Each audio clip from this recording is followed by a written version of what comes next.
இந்த ஒரு இடத்துல பார்த்தீங்கன்னாக்க சென்னை டி நகரில் இருக்கிற இந்த ஸ்கைவாக் நம்ம பார்க்குறோம். ஸ்கைவாக் பார்த்தீங்கன்னாக்க டி நகர் டெர்மினஸ் அதாவது பஸ் ஸ்டாண்டில் கட்டியிருக்காங்க.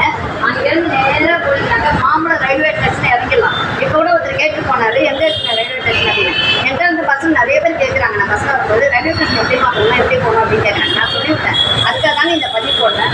நேராக போயிட்டு ரயில்வே ஸ்டேஷன் பார்க்கலாம், இறங்கலாம். ரயில்வே ஸ்டேஷனில் இறங்கினீங்க அப்படின்னாக்கா ரயில்வே ஸ்டேஷன் டி நகர் பஸ் ஸ்டாண்டு வரணும்னாக்கா அதில் நேராக இறங்கி நேராக ஏறிட்டு பார்த்தீங்கன்னாக்கா இங்கே வந்து பஸ் ஸ்டாண்டு இறங்கினீங்கன்னா எந்த டி நகர் பஸ் ஸ்டாண்டில் என்ன பஸ் இருக்குது, நிறைய எல்லா பஸ்ஸும் இருக்குது, எல்லா இடத்துலையும் நீங்கள் போகலாம். அப்புறம் பார்த்தீங்கன்னாக்கா இதில் வந்து வந்து நடந்து நீங்க போகலாம், எஸ்கலேட்டர் இருக்கு, அதுக்கப்புறம் லிஃப்ட் இருக்கு. இந்த 3 பாதையில நீங்க போய்க்கலாம். பார்த்தீங்கன்னாக்கா மக்கள் போயிட்டு வந்துட்டு தான் இருக்காங்க. அவங்க ரொம்ப வந்து ஈஸியா இருக்கு. ஆஃபீஸ் போறவங்க எல்லாருமே ரொம்ப ஈஸியா இருக்கு. சென்னையில இருக்கிறவங்களுக்கும் சரி, வெளியில இருந்து வர்றவங்களும் சரி, ஒரே பதிவு